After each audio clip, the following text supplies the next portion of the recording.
রোহিত তার মা লাবণী দেবী এবং এক বোন সুচরিতার সঙ্গে বাস করে। রোহিত একটি মাল্টিন্যাশনাল কোম্পানিতে চাকরি করে। একদিন রোহিতের সঙ্গে অহনা নামে একটি মেয়ের আলাপ হয়। প্রথম দেখাতেই তারা একে অপরের বন্ধু হয়ে ওঠে। ধীরে ধীরে তাদের এই বন্ধুত্ব অন্য পরিণতি পায়। তারা একে অপরকে বিয়ে করার সিদ্ধান্ত নেয়। রোহিতের মা লাবণী দেবী ছেলের এরকম সিদ্ধান্তে খুবই খুশি হয়। তাই কিছুদিনের মধ্যেই রোহিত অহনাকে বিয়ে করে বাড়িতে নিয়ে আসে। বিয়ের পর লাবণী দেবী তার নতুন বৌমাকে দেখে খুবই খুশি হয়।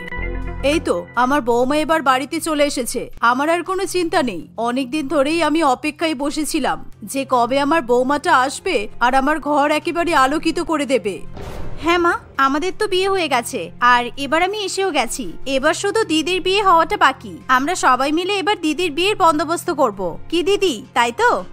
একে নিয়ে ভাবার কোনো দরকার নেই বৌমা, এর বিয়ে যখন হওয়ার হবে তখন হয়ে যাবে। একে নিয়ে আমি কিংবা আমার ছেলে কখনোই কিছু ভাবি না, তাই তোমারও ভাবার কোনো দরকার নেই। শাশুড়ি মায়ের মুখে এমন কথা শুনে অহনা প্রচন্ড পরিমাণে অবাক হয়। কিন্তু সে এই বাড়িতে নতুন হওয়ায় শাশুড়ি মায়ের মুখে মুখে বেশি কথা বলে না। সে এমন পরিস্থিতিতে চুপ করে থাকাটাই শ্রেয় বলে মনে করে। চলো বৌদি, আমি তোমাকে তোমার রুমটা দেখিয়ে দিচ্ছি, আমার সঙ্গে চলো। এই, তোকে পাকামি করতে কে বলেছে? তোকে আমি বলেছি বৌমাকে রুম দেখিয়ে দিতে? যেটা বলা হবে সেটাই করবি, তার চেয়ে বেশি বাড়াবাড়ি করার চেষ্টা করবি না। আমি নিজেই আমার বৌমাকে রুম দেখিয়ে দিতে পারবো। তুই এখন যা, আমাদের সবার জন্য রান্না কর। আজকে আমার নতুন বৌমা এসেছে, আজকে তো একে ভালো মন্দ খাবার রান্না করে খাওয়াতেই হবে। মায়ের কথা শুনে সুচরিতা কোনো কথা না বলে রান্নাঘরের দিকে চলে যায়। আর এদিকে লাবণী দেবী তার নতুন বৌমাকে ঘরটা দেখিয়ে দেয়। এভাবেই দেখতে দেখতে 2-1 ঘন্টা কাটে। সুচরিতার রান্না হয়ে গেলে সে একাই সবাইকে খাবার পরিবেশন করে খাওয়ায়। দিদি, তুমি আমাদের সঙ্গে খেতে বসবে না? তুমি তো কখন থেকে আমাদেরকে খাবার দিয়েই যাচ্ছ, আর তুমি কখন খাবে? তুমিও বসে পড়ো আমাদের সঙ্গে। না, একদম নয়। ও আমাদের সঙ্গে বসে একই টেবিলে খাবার খায় না। আমাদের খাওয়া হয়ে গেলে তারপরে ও লাস্টে একা একা খাবার খায়। হ্যাঁ বৌদি, তুমি চিন্তা করো না, তোমরা খেয়ে নাও, তারপর আমি খাবো। আর এমনিও আমার একটু দেরি করে খাওয়ার অভ্যাস আছে। মা আর দাদা প্রত্যেকদিন তাড়াতাড়ি খেয়ে নেয়, কিন্তু আমি আবার তাড়াতাড়ি খেতে পারি না। তোমরা খেয়ে নাও, আমি তারপর খাবো। না না, তা বললে তো হবে না। আগে কি হতো সেটা দেখে এখন আর লাভ নেই। এখন আমি এসে গেছি, তাই সেক্ষেত্রে সব জিনিসে একটু তো পরিবর্তন হবেই। মা, রোহিত, তোমরা দুজনে খেয়ে নাও। তোমাদের খাওয়া হয়ে গেলে তারপর আমি আর দিদি দুজনে একসঙ্গে খেয়ে নেব। না বৌমা, তোমাকে খাবার ছেড়ে ওঠার কোনো দরকার নেই। এই, তুই বসে পড়, খেয়ে নে আমাদের সঙ্গে। এই শুনে সুচরিতা খুবই খুশি হয় আর সে সঙ্গে সঙ্গে খাবার খাওয়ার জন্য বসে পড়ে। শাশুড়ি মায়ের এরকম অদ্ভুত আচরণ দেখে প্রতিটা মুহূর্তেই অহনার মনে যেন খটকা লাগতে থাকে। মা এবং মেয়ের এরকম অদ্ভুত সম্পর্ক দেখে তার বড্ড বেশি সন্দেহ হয়। 2-1 দিন শ্বশুরবাড়িতে থেকে অহনা খুব ভালো মতোই বুঝতে পারে যে তার শাশুড়ি মা তার ননদকে পছন্দ করে না। কিন্তু সেটার কারণ কি হতে পারে এটা নিয়ে অহনা কোনো রকমের ধারণা করতেই পারে না। একদিন লাবণী দেবী সুচরিতার কাছে গিয়ে বলে, কিরে, তুই এখানে বসে কি করছিস? জামা কাপড়গুলো বাথরুমে পড়ে আছে, চোখে দেখতে পাচ্ছিস না? বৌদি বাড়িতে আসার পর থেকেই দেখছি তুই সব কাজকর্মগুলো ভুলে যাচ্ছিস। তাড়াতাড়ি যা আর জামা কাপড়গুলো কেচে ধুয়ে মেলে দে। হ্যাঁ মা, আমি এক্ষুনি যাচ্ছি। হাচ্ছি, আসলে আমি তখন থেকে যাবো ভাবছিলাম, কিন্তু যাওয়া হচ্ছিল না। সুচরিতাকে এরকম হাঁচি কাশি করতে দেখে অহনা বুঝতে পারে তার ননদের ঠান্ডা লেগেছে। এ কি দিদি, তোমার তো ঠান্ডা লেগেছে। দেখো, তোমার হঠাৎ করে হাঁচি শুরু হলো, কাশিও হচ্ছে। তুমি বরং রেস্ট করো, আমি জামা কাপড়গুলো কেচে দিচ্ছি। তুমি এখানে বসো কেমন? হাঁচি। এভাবে কথা বলতে বলতে হঠাৎ করে অহনারও একটা হাঁচি হয়। এ কি বৌমা, তোমার তো ঠান্ডা লেগেছে আর তুমি জামা কাপড় কাচবে কেন? সুচরিতা এই বাড়িতে থাকতে তোমাকে কোনো কাজ করার দরকার নেই। আর তাছাড়া এর তো এরকম ঠান্ডা লেগেই থাকে। এটা কোনো বড়সড় ব্যাপার নয়, এটা সাধারণ একটা ব্যাপার। ঠান্ডা লেগেছে, এমনিই ঠিক হয়ে যাবে। কিন্তু মা, আমি যেটা বুঝতে পারছি আমার থেকে দিদির অনেক বেশি ঠান্ডা লেগেছে। তাই দিদির যদি শরীর এমনি এমনি ঠিক হয়ে যায় তাহলে আমারও ঠিক হয়ে যাবে। দেখো বৌমা, তুমি কিন্তু একে বেশি আশকারা দেওয়ার চেষ্টা করো না। একদিন না একদিন একেও তো শ্বশুর বাড়িতে যেতে হবে। শ্বশুর বাড়িতে গিয়ে একেই তো তখন সব কাজ একা একাই করতে হবে। তখন তো তুমি ওকে গিয়ে সাহায্য করতে পারবে না। আপনি একদম ঠিকই বলেছেন মা। আর এটাও তো আমার শ্বশুর বাড়ি, সুতরাং এই বাড়ির কাজ আমারই করা দরকার। আমি এখন এই বাড়ির বউ। আমি চাই না আমি থাকতে আমার একমাত্র ননদকে বাড়ির কোনো কাজ করতে হোক। এই বলে অহনা জোর করে তার ননদকে বাড়ির কোনো কাজ করতে দেয় না। সে নিজেই বাড়ির সমস্ত কাজ করে, এমনকি সেদিন অহনা রান্নাবান্নাও করে। সেই সাথে সে সকলকে খাবার পরিবেশন করে দেয়। আজকের খাবারগুলো খেতে খুবই সুস্বাদু হয়েছে। অহনা, তুমি এত ভালো রান্না করো। তুমি যদি আজকে রান্না না করতে তাহলে তো আমরা জানতেই পারতাম না। তাছাড়া প্রত্যেকদিন এক খাবার খেয়ে খেয়ে মুখে স্বাদটাই যেন চলে গিয়েছিল। হ্যাঁ রে বাবা, আমিও এটাই বলতে যাচ্ছিলাম। বৌমার হাতে সত্যিই জাদু আছে। বৌমা, আমাকে আর একটু পোলাও দাও তো। বৌদি, আমাকে একটু পোলাও দেবে। পোলাওটা সত্যিই খেতে খুব ভালো হয়েছে। আমি এতবার পোলাও রান্না করেছি, কিন্তু এরকম পোলাও আমি কখনোই রান্না করতে পারিনি। কিরে, তখন থেকে তো এত খাবার গিলেই চলেছিস, এখনো তোর শান্তি হচ্ছে না? সেই থেকে তো দেখছি খেয়েই চলেছিস। এখনো পর্যন্ত তোর পেট ভরলো না? তুই যা খেয়েছিস অনেক খেয়েছিস, এবার উঠে পড়। তুই বরং রান্নাঘরে গিয়ে বাসনগুলো ধুয়ে দে। এ বাবা, মা, আপনি এরকম করে দিদিকে কেন বলছেন? দিদি তো শুধু অল্প একটু খাবার খেতে চেয়েছে, এতে কি দিদি দোষ করে ফেলেছে? কারো যদি পেট না ভরে সে তো খাবার চাইবে, এটাই তো স্বাভাবিক। আর তাছাড়া খাবার খাওয়ার ক্ষেত্রে এরকম করে কাউকেই বলতে নেই। দাঁড়াও দিদি, আমি তোমাকে এখনই খাবার এনে দিচ্ছি। এই কথা শুনে সুচরিতা খুবই খুশি হয়। বৌদির কাছ থেকে এরকম ভালোবাসা পেয়ে সুচরিতা নিজেকে ধন্য বলে মনে করে। অহনা এরকম ভাবে সবসময় নিজের ননদকে আগলে আগলে রাখার চেষ্টা করে। এভাবেই দেখতে দেখতে একটা সময় আসে যখন সুচরিতাকে বাড়ির কোনো কাজই করতে হয় না। অহনা নিজেই বাড়ির সমস্ত কাজ করে আর তার ননদেরও অনেক খেয়াল রাখে। তবে এখনো সুযোগ পেলেই লাবণী দেবী তার মেয়েকে উল্টোপাল্টা কথা বলা ছাড়ে না। আচ্ছা মা, একটা কথা বলুন তো, আপনি আপনার মেয়েকে সবসময় এরকম ভাবে কথা শোনান কেন? আমি এই বাড়ির বউ, কিন্তু আপনি আমাকে যেভাবে ভালোবাসেন আপনি আপনার মেয়েকে সেরকম ভালোবাসা কখনোই দেন না। আমার সবসময় জানার ইচ্ছা করে এটার পেছনে কি কারণ হতে পারে। কোনো কারণ নেই, আমার ওকে এমনিই পছন্দ নয়। আর তোমাকেও একটা কথা বলি বৌমা, ওকে নিয়ে বেশি মাতামাতি করার কোনো প্রয়োজন নেই। এতে তোমারই ভালো হবে। ওর থেকে যত দূরে থাকবে তত তোমারই মঙ্গল। আর হ্যাঁ, এরকম অদ্ভুত প্রশ্ন আমাকে আর কখনোই করবে না। এই বলে লাবণী দেবী সেখান থেকে চলে যায়। এভাবে দেখতে দেখতে কিছুদিন কাটে। একদিন সুচরিতা মনোরঞ্জন নামে এক ছেলের সঙ্গে দেখা করতে যায়। আসলে সুচরিতা এবং মনোরঞ্জন কলেজে পড়ার সময় থেকে একে অপরকে পছন্দ করে, এমনকি তারা একে অপরকে বিয়েও করতে চায়। তবে সুচরিতা কখনো তার মাকে মনোরঞ্জনের সঙ্গে তার সম্পর্কের কথা সাহস করে বলতে পারেনি। আমাদের আর কোনো চিন্তা নেই মনোরঞ্জন, এখন আমার পাশে আমার বৌদি আছে। আগে আমাকে সাপোর্ট করার মতো বাড়িতে কেউ ছিল না, কিন্তু বৌদি আসার পর থেকে আমার জীবনটা পুরোই পাল্টে গেছে। আমি জানি আমার পাশে কেউ না থাকলেও আমার বৌদি সব সময় আমার পাশে থাকবে। তাই আমি ভেবেছি বৌদিকে আমি আমাদের সম্পর্কের ব্যাপারে বলবো। এতদিন পর তুমি একটা ভালো কথা বললে। তাহলে এক কাজ করো না, তুমি বরং আজকেই তোমার বৌদির সঙ্গে কথা বলো। এমনিতেই অনেক দেরি হয়ে গেছে, আর দেরি করে কোনো লাভ নেই। এমন সময় সেখানে অহনা চলে আসে। আমাকে আর আলাদা করে বলার কোনো দরকার নেই, আমি সবই জেনে গেছি। দিদি, আমি তোমাকে ফলো করেই এখানে এসেছি। আসলে কয়েকদিন আগে তুমি যখন এই ছেলেটার সঙ্গে ফোনে কথা বলছিলে তখন আমি দেখতে পেয়েছিলাম। আচ্ছা, তুমি যে আমার ননদকে বিয়ে করবে বলছো, তুমি আমার ননদকে সুখে রাখতে পারবে তো? হ্যাঁ বৌদি, নিশ্চয়ই পারবো। তুমি যেমন সুচরিতাকে ভালোবাসো, আমিও সেরকম ভাবেই সুচরিতাকে আগলে রাখার চেষ্টা করবো। আমি কখনোই সুচরিতাকে কোনো রকম কষ্ট দেবো না। তুমি শুধু দয়া করে আমাদের বিয়ের ব্যবস্থাটা করে দাও, কারণ সুচরিতা নিজের মাকে খুব ভয় করে। না না, কোনো চিন্তা নেই, আমি দেখছি কি করা যায়। আচ্ছা সুচরিতা, এবার বাড়ি চলো, আমরা বাড়িতে গিয়ে মায়ের সঙ্গে এই ব্যাপারে কথা বলবো।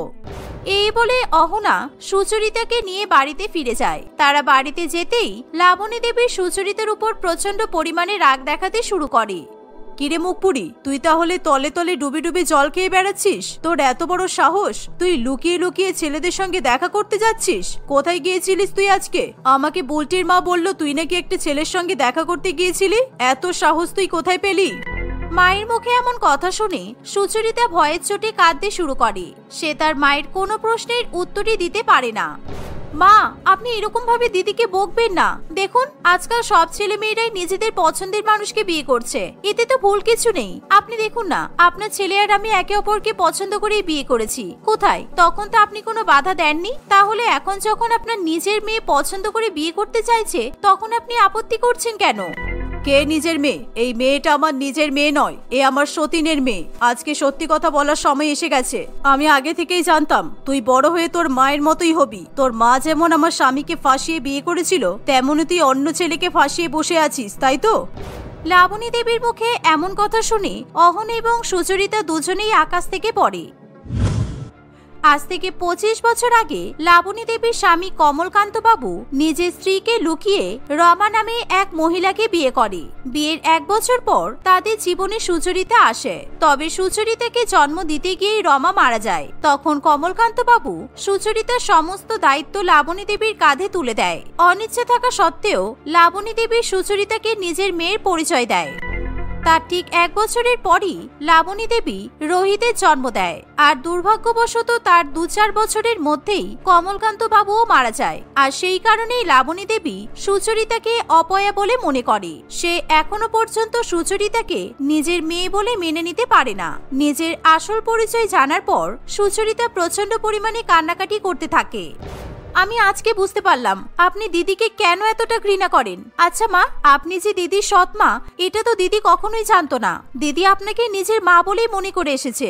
আর আমি দিদিকে যতটা চিনি, এই আসল সত্যিটা জানার পরও দিদি আপনাকে আগের মতোই ভালোবাসবে। আর দিদি আপনার সৎ মেয়ে বলে আপনি দিদিকে বিন্দু মাত্র কোনো ভালোবাসা দেননি, কিন্তু দিদি আপনার ভালোবাসা পাওয়ার জন্য একেবারে পাগল হয়ে আছে। আচ্ছা মা, আমিও তো পরের মেয়ে। আমি বিয়ে করে শ্বশুর বাড়িতে এসেছি, আপনাকে মা বলে ডাকছি। আপনি আমাকে মেয়ের মতো করে ভালোবাসা দিচ্ছেন, সেই জায়গায় আপনার সৎ মেয়েও আপনাকে মা বলে ডাকে।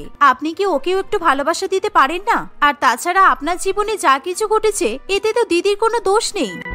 অহনার মুখে এই কথা শুনে লাবণী দেবী তার ভুল বুঝতে পারে। তাই সে তখনই সুচরিতাকে নিজের মেয়ে বলে মেনে নেয়। শুধু তাই নয়, লাবণী দেবী খুবই খুশি মনে সুচরিতা এবং মনোরঞ্জনের বিয়ে দেয়। এভাবে সুচরিতা একমাত্র তার বৌদির জন্যই মায়ের ভালোবাসা পাওয়ার পাশাপাশি নিজের পছন্দের মানুষটাকে পেয়ে যায়। অন্তরা এবং ফাল্গুনী 2 বোন ছিল। তারা ছোট থেকে নিজেরাই নিজেদের দেখাশোনা করে একে অপরের খেয়াল রেখে বড় হয়েছে। তারা যা করে সবকিছু একসঙ্গেই করে। তারা 2 বোন একে অপরের পরিপূরক ছিল।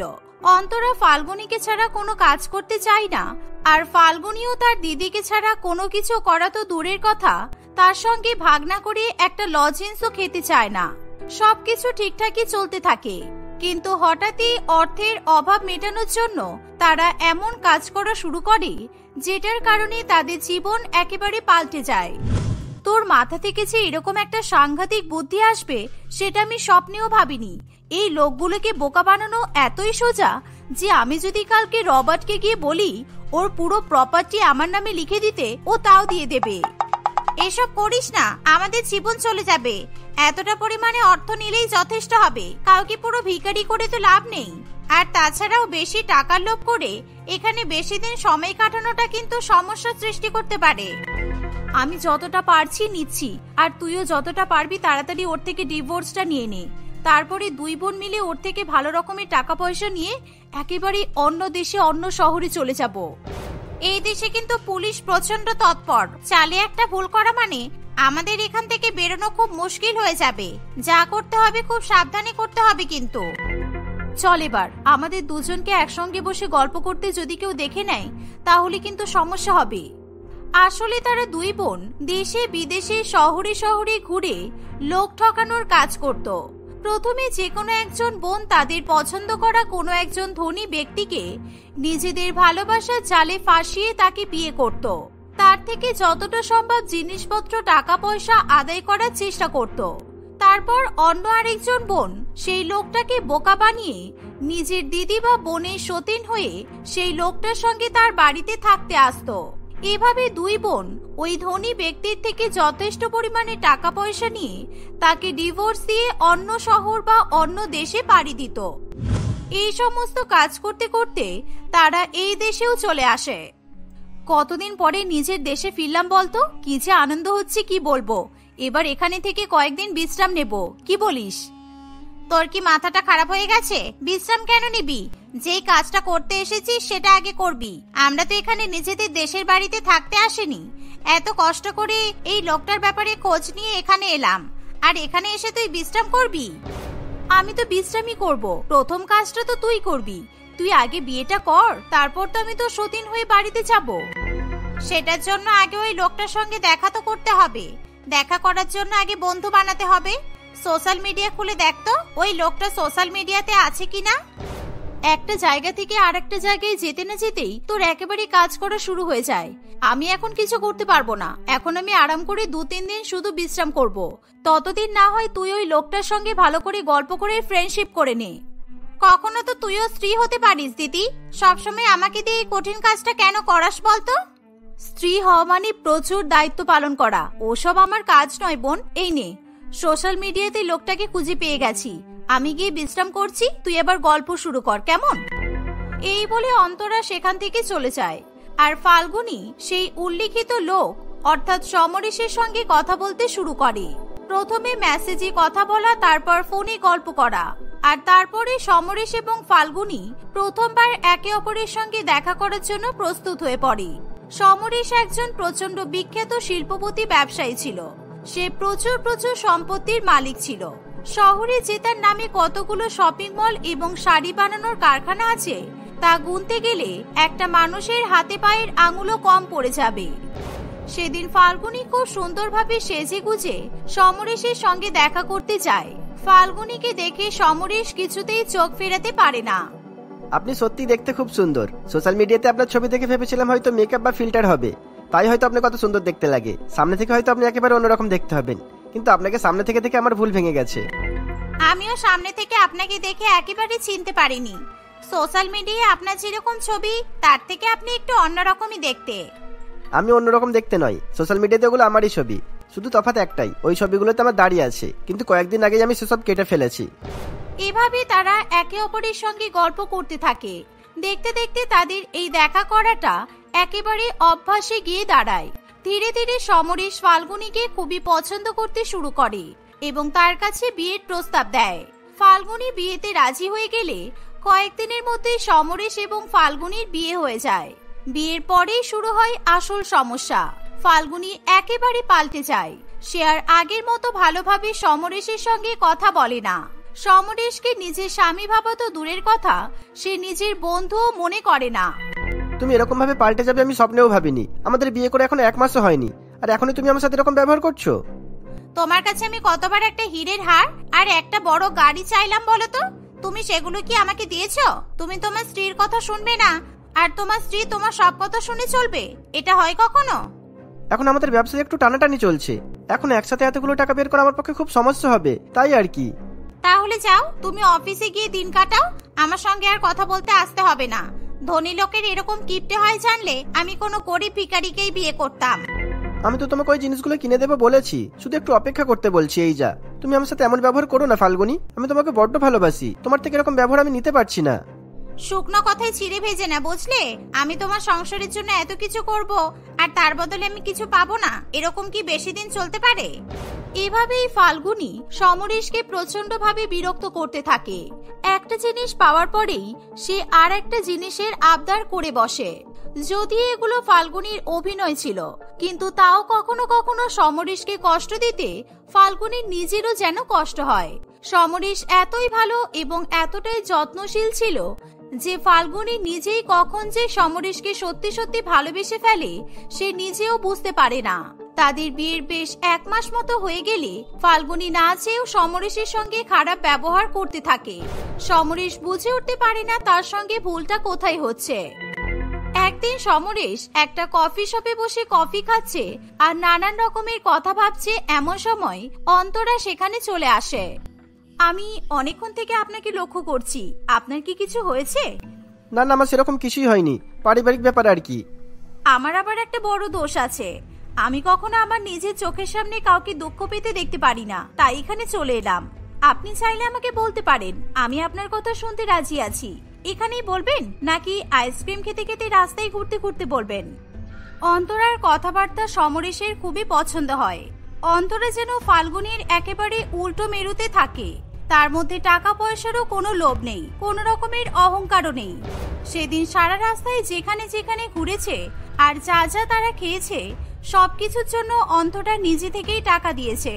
এর থেকেই বোঝা যায় অন্তরা আর্থিক দিক থেকেও যথেষ্ট স্বাধীন। ফাল্গুনী সমরেশকে যতটা অপমান করে আর তাকে দূরে ঠেলে দেওয়ার চেষ্টা করে, অন্তরা ঠিক তার উল্টোটাই করে।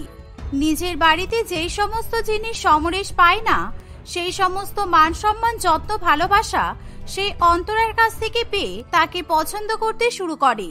কিছুদিনের মধ্যেই ফাল্গুনীকে কিছু না জানিয়ে সমরেশ অন্তরাকে বিয়ে করে বাড়িতে নিয়ে চলে আসে। বিয়েটা কেন করতে গেলি দিদি? শুধু গার্লফ্রেন্ড থাকলে তুই তো যখন তখন ওকে ছেড়ে চলে যেতে পারতিস, কোনো তো অসুবিধা হতো না। কিন্তু এখন তো আমার মতো তোকেও ওকে ডিভোর্স দিতে হবে। ঘটনাটা কতটা চাপের হবে বুঝতে পারছিস? ও তো বিয়ে ছাড়া কিছু বুঝতেই চাইছিল না। ওর সাথে থাকতে গেলে আমাকে নাকি ওকে বিয়ে করতেই হবে, এটাই ওর দাবি ছিল। আমি কি করব বল? দেখিস আবার এমন যেন না হয় আমি ওকে ডিভোর্স দিয়ে অ্যালিমনি মানে ডিভোর্সের পরে সমস্ত পাওয়া সম্পত্তি নিয়ে এখান থেকে চলে গেলাম আর তুই আটকা পড়ে গেলি। ভয় দেখাস না তো, সবকিছু ঠিক হয়ে যাবে। আর যদি ঠিক না হয় তাহলে এই কদিনে আমরা ওর থেকে যা যা নিয়েছি সেগুলো নিয়ে এখান থেকে পালিয়ে যাব। ঠিক আছে, এখন যা। আমাদের দুজনকে একসঙ্গে কথা বলতে দেখে নিলে কিন্তু সমস্যা হবে। ফাল্গুনীর কথা শুনে অন্তরা সেখান থেকে চলে যায়। দেখতে দেখতে আরো বেশ কয়েকটা দিন কাটে। সমরেশ অন্তরাকে এত ভালোবাসা, এত উপহার এবং এত আদর যত্ন দিয়ে ভরিয়ে রাখে যে সেসব দেখে ফাল্গুনীর প্রচন্ড পরিমাণে রাগ হতে থাকে। সমরেশ প্রত্যেকদিন অন্তরাকে নিয়ে ঘুরতে যায়, তাকে নতুন নতুন জিনিসও কিনে দেয়, প্রত্যেকদিন তার জন্য ফুলের তোড়া নিয়ে আসে, আরো কত কিছু করে। কিছুদিনের মধ্যে ফাল্গুনীর মতো অন্তরাও সত্যি সত্যি সমরেশকে পছন্দ করে ফেলে। তুমি সত্যি যদি আমার জীবনে না আসতে তাহলে আমি এত সুখ কোনোদিনও অনুভবই করতে পারতাম না। তুমি আমার কাছে উপরওয়ালার সবচেয়ে দামি আর পছন্দের উপহার। আমি তোমার সাথে আমার বাকি জীবনটা কাটাতে চাই, সেই কারণে আমি ফাল্গুনীকে ডিভোর্স দেবো ঠিক করেছি। যত তাড়াতাড়ি সম্ভব আমাকে এই কাজটা করে ফেলতে হবে। আমি আর তুমি আমাদের আমেরিকার বাড়িতে চলে যাব, সারা জীবন ওখানেই থাকবো। তোমার আমেরিকাতেও বাড়ি আছে? আমি তো জানতাম না।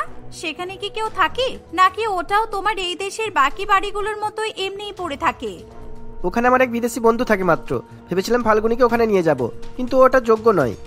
সবাই তো এই পৃথিবীতে ভালো কপালের অধিকারী হয়ে আসে না, কেউ কেউ সবাইকে জ্বালিয়ে নিজে জ্বলতে আসে। ফাল্গুনীও তাদের মধ্যেই একজন। তাদের কথা শুনে ফাল্গুনী সেখানে চলে আসে। আমি কিসের জন্য এই পৃথিবীতে এসেছি সেটা বলার তুমি কে? অন্যের সংসার ভেঙে নিজের সংসার পাতানোর চেষ্টা করছো, আবার আমাকে বলছো আমি কিসের যোগ্য আর কিসের যোগ্য নই। আমি বিয়ের পরের দিন থেকেই আমার স্বামীর কাছে নানান রকমের জিনিস চেয়ে তাকে ব্যতিব্যস্ত করে তুলিনি, এটুকু আমি ভালো করে জানি। উল্টে আমি ওর জন্য অনেক কিছু করেছি, তাই তুমি আমাকে শেখাবে না আমার কোন কাজটা ভুল আর কোন কাজটা ঠিক?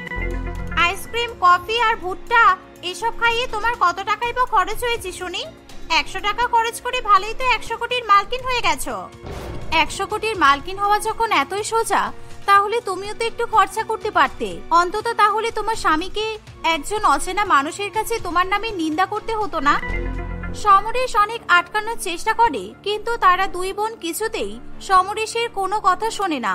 সমরেশ বাধ্য হয়ে ঘর থেকে বেরিয়ে যায়, কিন্তু সমরেশ বেরিয়ে যাবার পরেও তাদের দুই বোনের মধ্যে একইভাবে ঝগড়া চলতে থাকে। তুই চলে যা দিদি, আমি সমরেশের প্রথম স্ত্রী, আমি ওর সাথে থাকবো। আমি সমরেশকে ভালোবাসি, আমি ওকে ছেড়ে কোথাও যাব না। আমিও সমরেশকে ভালোবাসি, আমি ওকে যতটা ভালোবাসি ততটা তুই ওকে কোনোদিনও ভালোবাসতে পারবি না। তাই তুই ওকে ডিভোর্স দিয়ে চলে যা।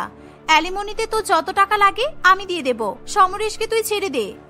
তুই সমরেশের জীবনে আসার আগে থেকে আমি ওকে ভালোবাসি, এখন আমি কিছুতেই ওকে ছেড়ে যেতে পারবো না।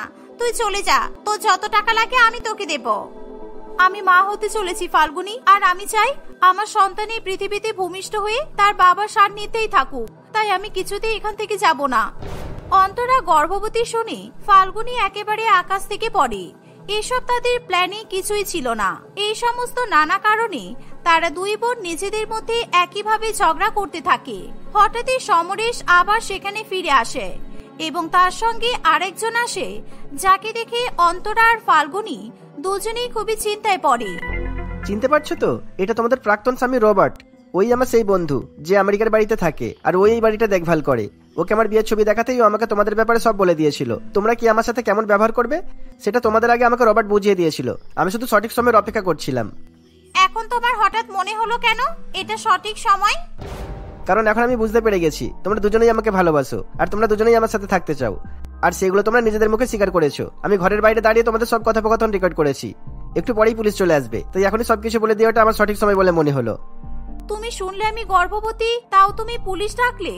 আমি সত্যিই তোমাকে ভালোবাসি সমরেশ, আমি একটুও মিথ্যা কথা বলছি না, প্লিজ আমার সাথে এরকম করো না। সমরেশ তাদের দুই বোনের কোনো কথাই শোনে না। কিছুক্ষণের মধ্যে পুলিশ এসে তাদের দুই বোনকে ধরে নিয়ে চলে যায়। এতদিন লোককে ঠকিয়ে তারা সুখেই ছিল, কিন্তু একবার কাউকে ভালোবাসতেই তাদের জীবনে অন্ধকার নেমে আসে। এই দুঃখ থেকে তারা হয়তো আর সারা জীবনে কখনো মুক্তি পাবে না।